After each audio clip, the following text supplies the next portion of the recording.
That's a very tricky step and obviously very well rehearsed. It's anybody's guess who's going to win this year's final of the Buckforth Chemical Works ballroom dancing competition. It's going to be close as we watch last year's runners-up, Mr. Ned Ryan of the packing department and his partner Miss Norma Bloggs of conveyor belt control in this closely fought final. Norma is wearing an inverted tulip dress containing over 10 yards of yellow fibrilon, a new fibre made at Buckforth's. It's non-crushable, fireproof, and was made by her mother, herself a former champion. Now this is their own step they invented. It's the hesitation gap.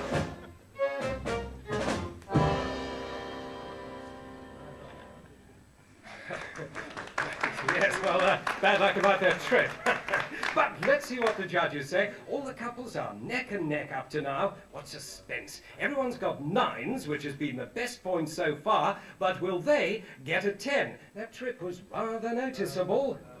Oh, 9s again!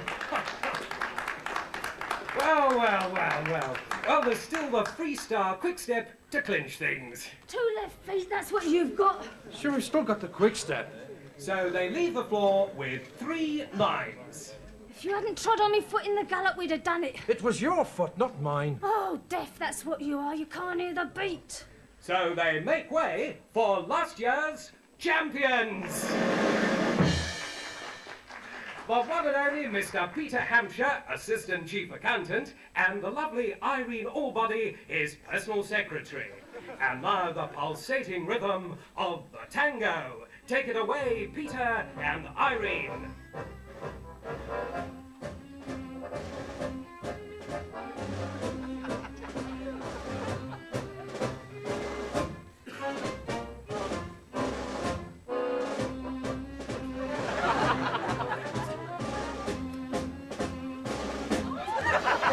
Certainly haven't seen that step before.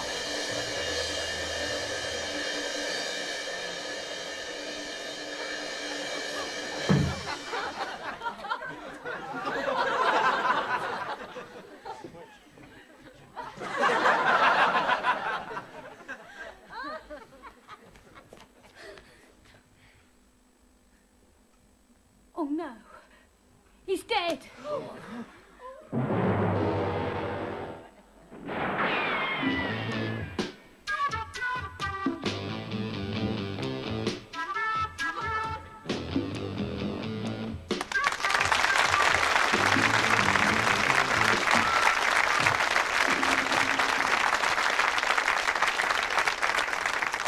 Hello and welcome to Whodunnit. Oh, and this is, I think you'll agree, a rather unnatural finale to Come Dancing. However, in the next 40 minutes, I want you to try and work out who murdered Peter Hampshire and why, apart from his dreadful dancing. Now, in the studio, we have a panel who will later cross-examine the suspects, and this week, they are a regular Whodunnit solver, and always welcome back, the glorious Anouska Hempel.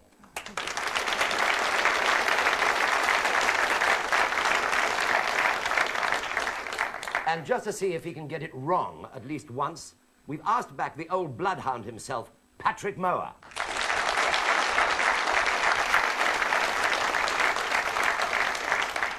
By the way, I'd like to thank Patrick very much indeed for stepping in at very short notice because Stratford Johns is unable to be with us due to illness. Thank you very much indeed, Patrick.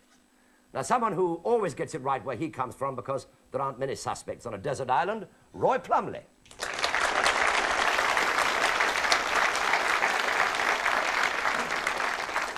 And this week, our TV Times competition winner from Scotland, although she lives in Surrey, Vi Irving.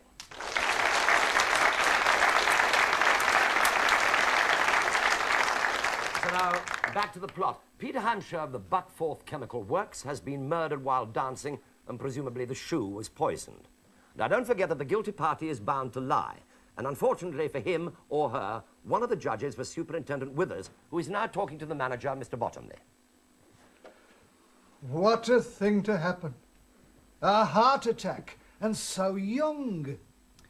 I'm afraid not, Mr. Bottomley. I recognize death by poison caused by this sharp pin in the toe cap. Surely, Superintendent Withers, you're not suggesting... Murder, Mr. Bottomley. Lucky I'm on the spot. The rest of my boys will be here soon, but in the meantime, I'd like to ask a few questions in here. Oh, of course, of course. You don't think one of the other competitors... Well, the deceased has won the title every year for the last 5 years. Keen rivalry amounting to obsession. Who knows if someone's not a bit round the twist? Oh, don't mention I found the pin. Oh, of course not. Superintendent Withers would like to ask a few questions, so come in, please. It's all awful. Terrible loss to all of us. Oh, what a shock. Oh, my God, yes. A tragedy. Oh, well, we all have to go. Poor Peter, he seems so fit. Heart attack, I suppose. Murder. Oh, no. Murder? How? Only 2 people know that. The murderer and myself. But I can tell you that Mr. Hampshire died of poison. No doubt. From the factory where you all work. Buckforce. Look, do you suspect one of my colleagues? Who are you? Jennings, sir. Factory security. And I think I can vouch for the integrity of all here. All well known to me, sir. Yeah, Mr. Hampshire, he was the assistant to Mr. Davis. Mr. Davis there. Yes, I think I can remember who most of you are from the announcements. That's Mr. Davis's partner, Miss Tillotson, canteen manageress. Mr. Ned Ryan of the packing department. His partner, Miss Bloggs, conveyor belt supervisor. Oh, by the way, Miss Bloggs, do the belts convey deadly poison? Oh, I don't look at the labels on the bottles. I just make sure they go in the boxes. I see. Which then go to Mr. Ryan in the packing department. That's it, sir. So either of you could have access to any bottles of poison. Yes. Yes, they could, sir. You're asking for a thump on the nose, Boyle. Look, I'm only doing my job, Ryan. We have to know everything in security, sir. And in security, you have access to all departments. Everywhere, sir, that's right. Including laboratories where poison might be kept. Well, He's always sticking his nose into everything. And he can get his hands on anything he wants to. She's just trying to blame him to cover up for herself. And you are? Mrs. Jennings, his wife. And what has Miss Tillotson got to hide? Well, well, you better tell him, love. I mean, it's bound to come out in the end. Anyway, I've forgiven you. I can't. It's too awful. Then I will. The deceased, Mr. Hampshire, had been having an affair right under my nose, behind my back, with my wife. This apparently upset Miss Tillotson, the canteen manageress, who, as everyone knows, had high hopes in his direction. Subsequently, my wife confessed to this momentary strain from the path. It was only that once, in the recreation room. Yes. And I did as the good book said and forgave her. After, I might add, fetching her a good belt across the chops. Just once in the recreation room. Yes. And then we hardly did more than just hold hands. Do you recognise this? Oh, dear. Yes. A letter from you in the dead man's pocket, asking for your other letters back. A letter in which you specifically asked the deceased to try and forget what happened under the social club pavilion. And also the incident behind the cycle shed. What?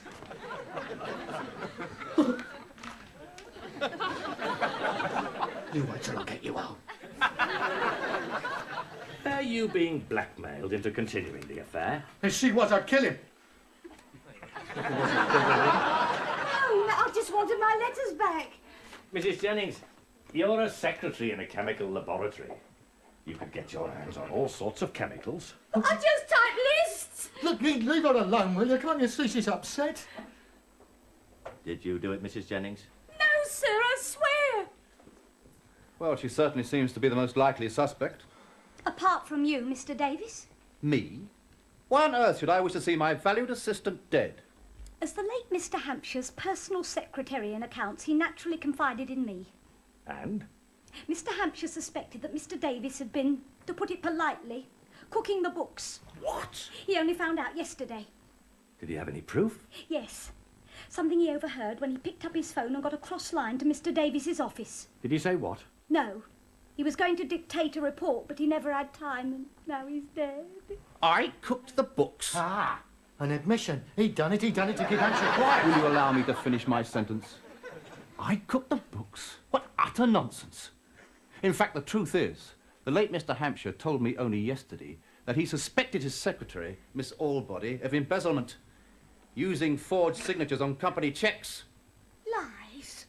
Oh, Lies! no, Mrs. No. He's trying to accuse me to hide the fact he's a murderer. As you can see, Superintendent, it's all go here at Buckforth. Miss Bloggs, your tone is out of place. This is a murder inquiry. And remember, you as a conveyor belt supervisor have access to all the factory's products. And I understand you were keen to follow in your mother's footsteps as a world champion dancer. With the best couple out of the way, you stood a good chance of winning this year. With that Irish pudding, I didn't. But I will next year, with a new partner. I don't know. The competition's been cancelled. Sure, no one's won or lost. On the contrary, Mr. Hampshire's lost. Lost his life. But imagine, if I hadn't been a judge, he might have been thought to have had a heart attack. But I noticed him clutch his foot when he fell. So, I removed his shoes and extracted a pin, which I suspect poisoned him. Or the competition might have gone on. But who'd have won? At least you'd all have had a better chance.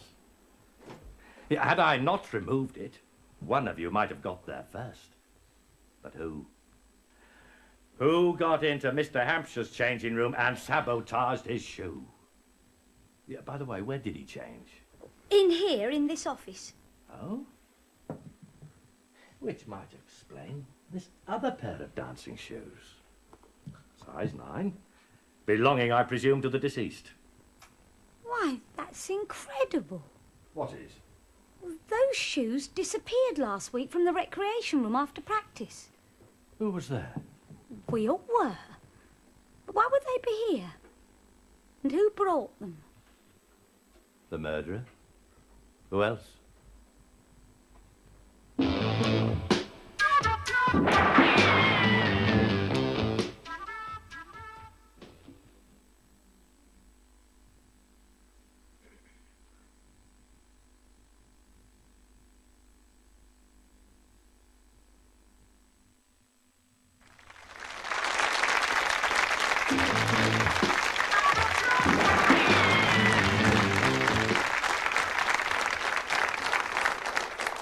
Welcome back to Whodunnit, or in this case, Last Tango in Tooting.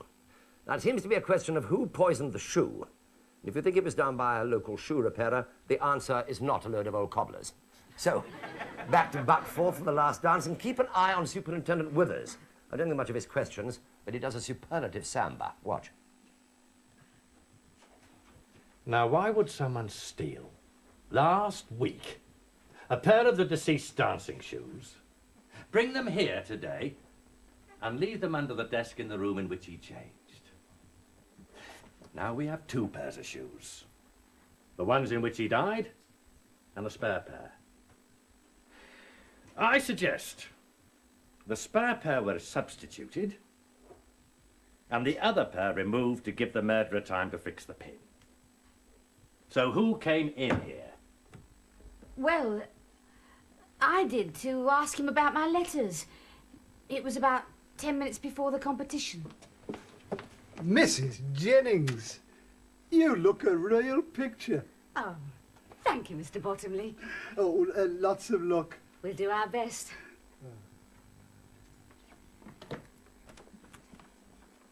Peter, I must talk to you. Peter! Peter, please!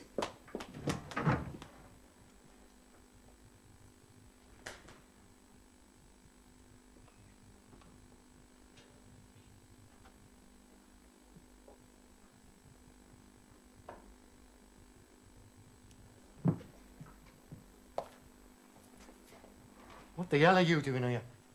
Look, I told you to stay out of Hampshire's way.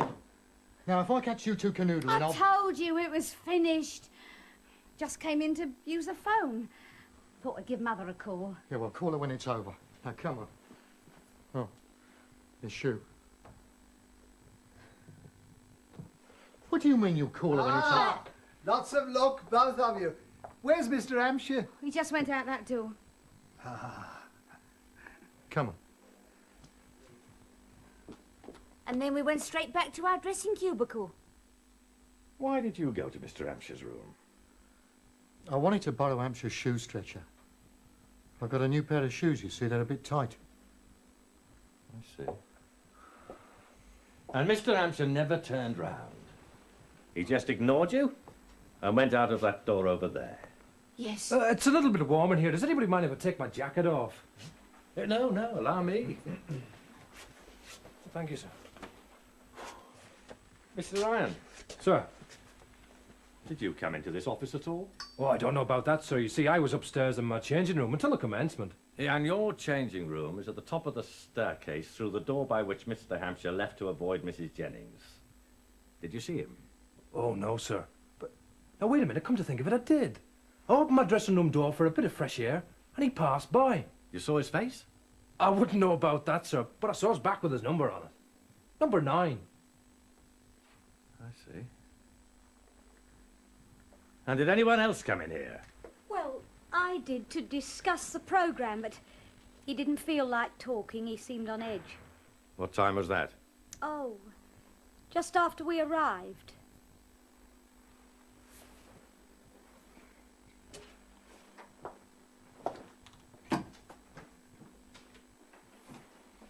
I'm very worried about that new reverse spin we've been practising. Couldn't we go back to the old one? No, you'll get points for that, you see. But I do think Now, the you old... don't think. I do. Now, let me get changed, will you? Very well. But please don't have a drink. If I want to go to the bar and have a drink, I will. In fact, as soon as I've changed, I'm going down there for a very large Scotch and soda. Oh, no. You know damn well if you tell me not to do something, I'll do it. Please yourself.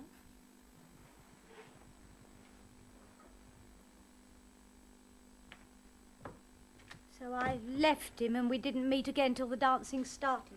Well, I don't know. He must have been on his way to the bar when I saw him. That was the only time you were in here. Yes. And nobody else came in here. Miss Tillotson and I were in here briefly. I came in to have a word with the deceased, but there was no one in here. Obviously on the drink again. Then Miss Tillotson came in. Yes. It was about 10 minutes before the competition was due to start. I'd intended to tell him I was going to hand him my notice. I couldn't bear seeing him eating every day in the canteen, never taking his eyes off his toad in the hole, his favourite dish, refusing even to speak to me. And as Mr. Davies said, we met in here. Oh, Hampshire? Oh, Mr. Davies. looking for Hampshire. He's probably at the drink again. Let's hope he has one too many. We may stand a chance.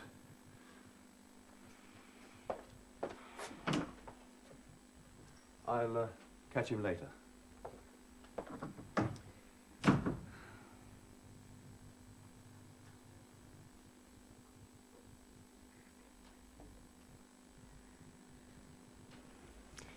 It was 10 minutes to 8. Well, I decided not to wait and upset him before the competition, so I left. Well, it seems nearly everyone had an opportunity. All in and out of here while Mr. Hampshire was at the bar. And he always changed into his competition shoes at the last minute. I wonder what time he actually went down. Mr. Ryan, you saw him pass your door. Can you say what time it was? Oh, well, I wouldn't know about that, so you see, I don't wear a watch. You know, they don't work on me for some reason. I came in here to answer the phone, and I remembered he wasn't in here at 7:46 p.m. How come you're so exact about the time? Well, when I got to the phone, it stopped ringing.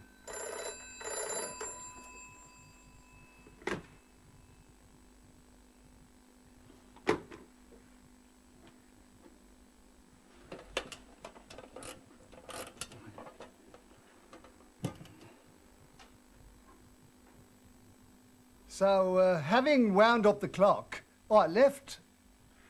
Then whoever put the pin in this shoe could have had plenty of time to do it. Except Ryan, who didn't come in here at all.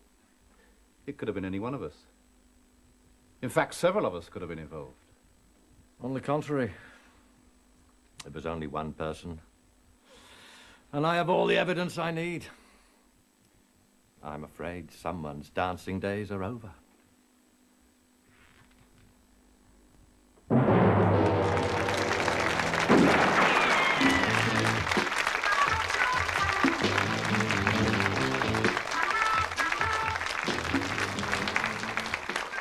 Before you all check to see if there are any pins in your dancing shoes, panel, I shall now address you. As this is the last in the series, we're going to try something difficult and not allow you any replays at all. What? There. What? There's a challenge But for that you. gives you time to think.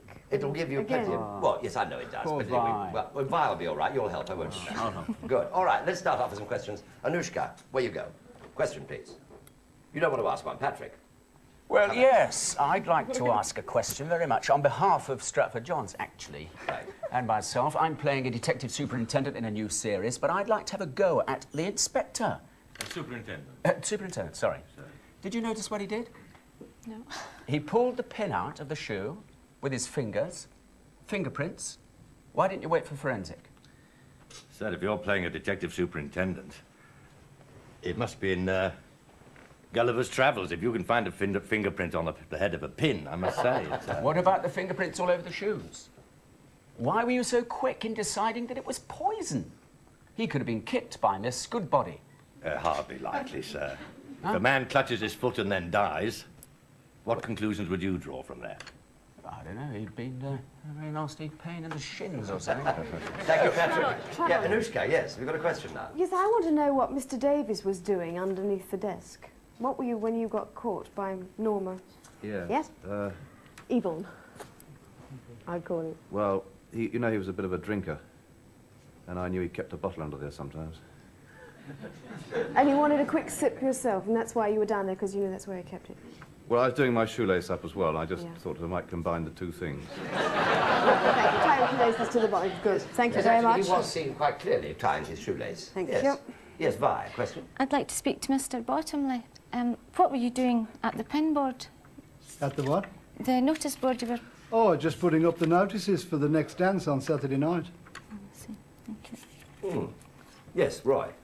Mrs. Jennings, you had assignations with the deceased under the social club pavilion and behind the cycle shed. The recreation room must have been heaven.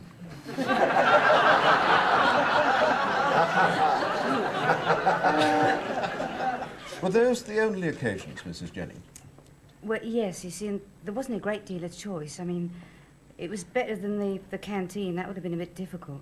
I understand But I think I don't want to answer any more of these questions on the grounds that my husband might give me another belt over the chops. Actually, I must interject on that. Do you remember this lovely phrase beginning to that about Mrs. Patrick Campbell, I think it was, who said after, she said, oh, the glory of the double bed after the hurly-burly of the chaise longue. Yeah, that's nothing to do with it at all. Yes.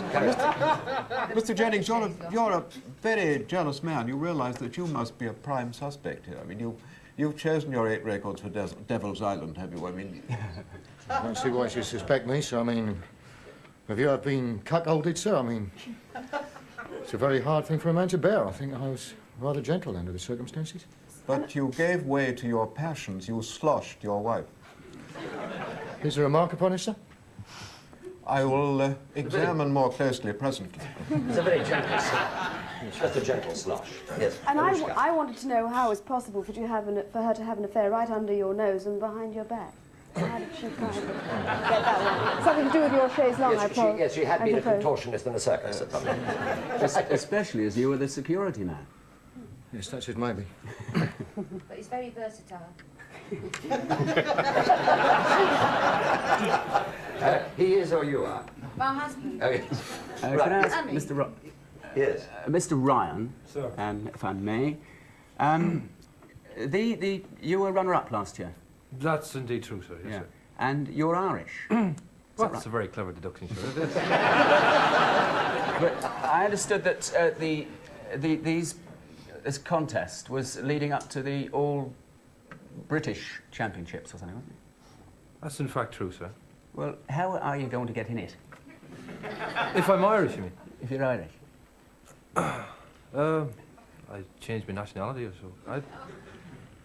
Well, my other half, sir, my partner, is being English, sir, or British. Is it English Championships or British Championships, sir? Well, it's the British Championship, sir. British? Mm-hmm.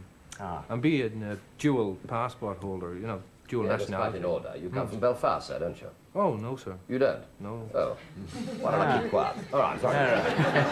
Anouska, you have a question. Mr. Bottomley, I want to know, what did you hear when you picked up the phone? Some very heavy breathing. And a couple of four-letter words.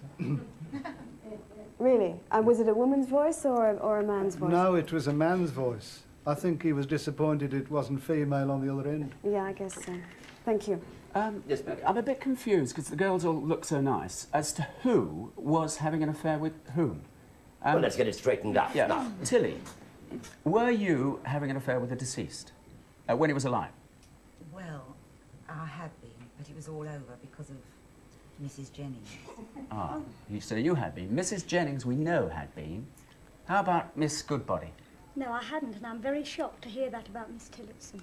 Ah, all very shocked. And what about Norma? Oh, no, not my type. Not your type.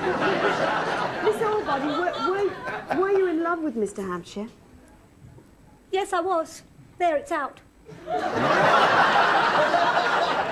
Well, put it away immediately. Well, I don't know about her. Maybe she's just forging those tears like she was I thought probably forging the checks. You got her all body. I thought it was good body. It's all body. All body.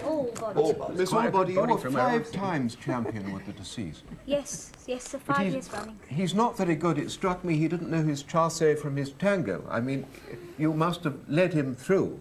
Oh, no, I'm sorry you didn't think he was very good. He's a very, very good dancer indeed. He might have had a little off night.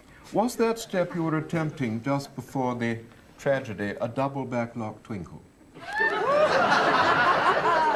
I'm so glad I can still laugh.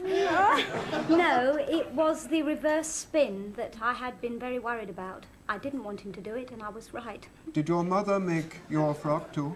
Yes, my mother and me. You didn't put any of those sequins on in the firm's time, I hope. Oh, no, sir, of course not. Did you realize you put that frock down on the shoes? Yeah. I didn't particularly realise, sir, no. Did you notice that? Yes, Patrick? I'd like to ask one of the men. Which one shall I ask? Mr. Jennings. Doesn't he? He looks very guilty, doesn't he? Don't you think so? Mr. Jennings. How are the numbers attached to the backs of your jackets, sir? Oh, well, there's, I believe there's 2 pins. I mean, I haven't got pins? eyes in the back of the air, but yes. 2 pins. There they are, Patrick. They're 2 safety pins. Ah, they're safety pins. Mm-hmm. They're not ordinary pins. No, safety but, pins. I mean, That's right. do you usually attach them yourselves, or do you ask your partners to do it for you when you've got the jacket on? Well, it's usually attached by the partner when the jacket's on, yes. Yeah, and Yes, Anouska. Yep, I'd like to ask Mr. Jennings what size shoe he takes. I take a size 8.5. Could you fit into a 9? Well, of course I could fit But- into a 9, yeah. couldn't I? I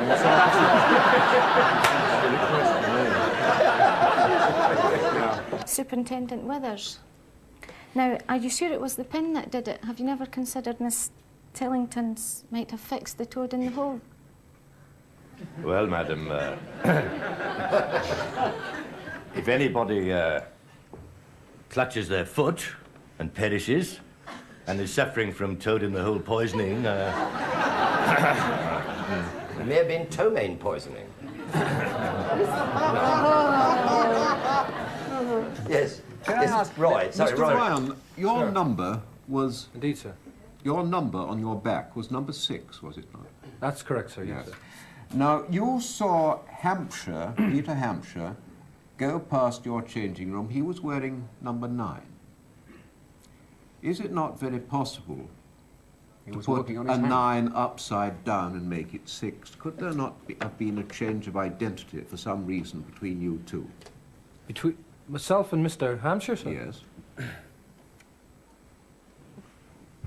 It's possible, sir, but I mean, That Mr. Hampshire could have been pretending to be you. Can you think of any reason why he should want to do that? No, sir. You can't. There you are. There's the 6. 9, 9, 6. Yes, I see what you mean, Roy. It's possible. Yes, Pat. I'd like to ask Mr. Davis, always remembering that people can lie if they're villains or the naughty person. Who were you actually having an affair with? No, I wasn't. Everybody else was. Does that mean you're Hard time. otherwise engaged, or...? It means I'm just otherwise. Otherwise. And were you particularly friendly with the Mr. Hampshire? Not really, no. He drank too much, really. What, can I just ask you very quickly, about this cooking the books business? Yes. Did you take that seriously? Oh, yes. What? The fact that you were... the fact that you were accused of cooking the books? Oh, yes, yes. Because, as I say, she was being accused of embezzlement, and I just thought she was trying to get it running on me first. Yes, this is... Thank you very much. I must go to Anouska. We haven't got very much time left. Yes, Mrs. Jennings, when you were having your affair with Mr. Hampshire in the recreation room, did you actually get his shoes off? No, I wasn't really interested in his shoes. No, but did he take them off to make it a bit more comfy? You know? No, we didn't have time. Didn't have time. Yes. Bye. Mrs. Jennings, I'd like to know, how did you know that the deceased always put his shoes on at the last minute? Oh, it was common knowledge, dear. Oh, I see. Yeah, we all knew, you see, because we'd known each other for a long time. Know our little habits. Yes, Roy. Thank you. This was something that was bandied about in the canteen, was it? Oh, everywhere, yeah. I mean, we all had dressing cubicles in the same sort of place, you know, whenever we went to dance anywhere. And you get to know people's little habits and little foibles and things. Where did you all change? Why was Mr. Hampshire changing in an office? Did you change in an office? We had to sort of take our chances where we could. No, we were in a cubicle and it was very small. Me and him and this frock. Yeah, very small, this cubicle. Having to take no, he was chances... lucky he had the office. Yes. Having to take chances where you could is rather your life, isn't it, Mrs. Jennings? Yes. Yes, Patrick. Is a bit. I'd like to ask, I know it's impossible for you all to show me, the gentleman, but could you tell me very quickly whether your shoelaces are crossed like that or laced horizontally? I don't wear laces. No laces? No. Mr. Ryan? One of each, sir. One of each. One of each. Thank you very much indeed. Very good answer to go out with. Thank you. Time's up, I'm afraid. No more time for any questions. So, panel, I would now like you to write down who done it and why. In the meantime, here is the one last glimpse of a clue for you at home, which isn't shown here in the studio. Maybe it'll help you to make up your mind. But who? Who got into Mr. Hampshire's changing room and sabotaged his shoe? Yeah, by the way, where did he change? On the other hand, never believe in the obvious. Right, panel, can I have your card, please? Thank you very much indeed. Thank you. Bye. Patrick? I'm afraid I've signed it the wrong way around. I've never done You this just game put before. Patrick, doesn't mean a thing. Ah, that's better. Anouska. Thank you. Cards now in my possession. Nobody can get at them. Here we go. Anouska, are you informed tonight? Yes, Have you sorry. got it right? Who did it and why? Well, I've decided to go for the obvious for the first time, I think, since I've ever done this panel game, because I always think that the person who's obvious never ever gets to do it in these things, because you're supposed to be sort of so subterfuge, etc., etc. So I've gone for dear Mr. Jennings, because I think that he changed the shoe over when he went into the room, and I think that he was probably wearing that number back at the front when Mrs. Jennings saw the person disappear out the back and come around the other side again. And I think the shoe in his hand was a size 9, and he probably went out and bought the shoe specially and just changed it over. Thank you. Very perspicacious of you. Patrick. I know I'm always wrong. All right. I'm always What wrong. do you say, Patrick? Well, I think the numbers were a red herring. I think that Iris Goodbody, Irene, I think she probably did swap the shoe over when she came and put her tulle down on the thing and took the shoe away. But I think she was conspiring with Mr. Davis, I believe, who, when he was discovered in the room, was bending down and swapping over the shoe. And I was too busy watching all the pretty girls to notice that I should have been looking at those crosses and those horizontal Thank you very much indeed. Yes, bye. Well, I think it was Mr. Bottomley, because I don't believe him about the notice board. I think the notice was already up there, and he was outside one door and he came in another door, and I think he could have easily got a hold of the Irishman's jacket and put it on because to get him, you know. Any to swap reason the why number. you think he did it? I don't know, it just seems very smooth and, you know. I just don't like him. Nasty, suspicious. Oh, Bottomley, you nasty, suspicious man. Right. All right, Roy, who done it? I will freely confess I was confused about all those shoes. That office was like a shoe shop. There was Hampshire's pair, and then there was the missing pair left over from last week.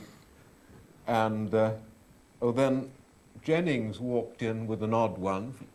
You're keeping us all in suspense. Who done it? Yes, and then Ryan had got odd ones on his feet. I think I'm going to do this entirely by intuition. And I think it was Mr. Hampshire who had put the pin in for Mr. Jennings, but inadvertently picked up the wrong one and did damage to himself. Thank you very much indeed, Roy. Good. Well, there we have it. Now let's find out who's right. Will the real whodunit or dunnits stand up, please?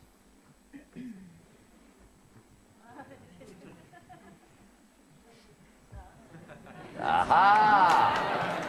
Well, there we go.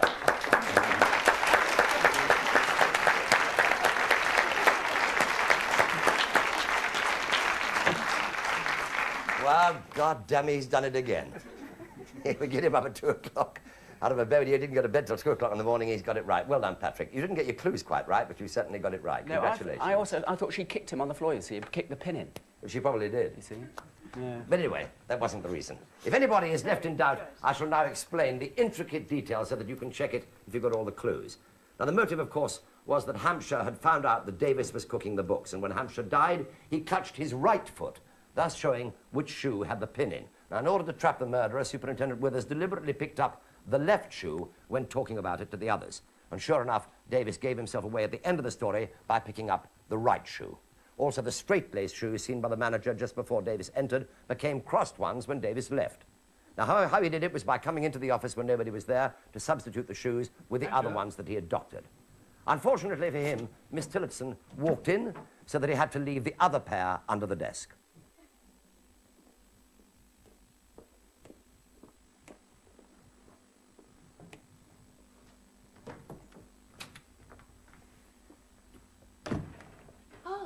Mr. Davis. Oh, looking for Hampshire. He's probably on the bottle again. Simple, really, wasn't it? And that, I'm afraid, is the end of the current series. We look forward to seeing you again soon. But in the meantime, it's good night from our panel.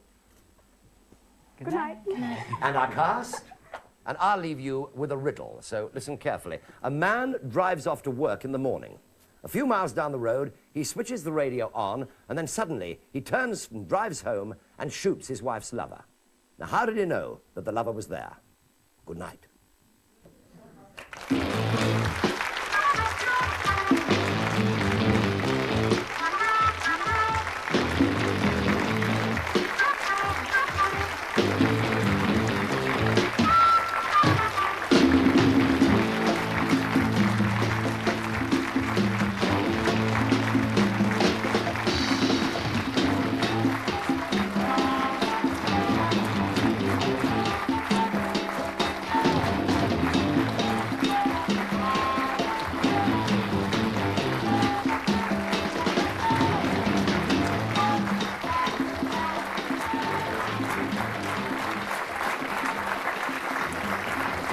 The answer is that he was listening to the radio phone-in program, and when the DJ happened to dial his home number, a man answered the phone.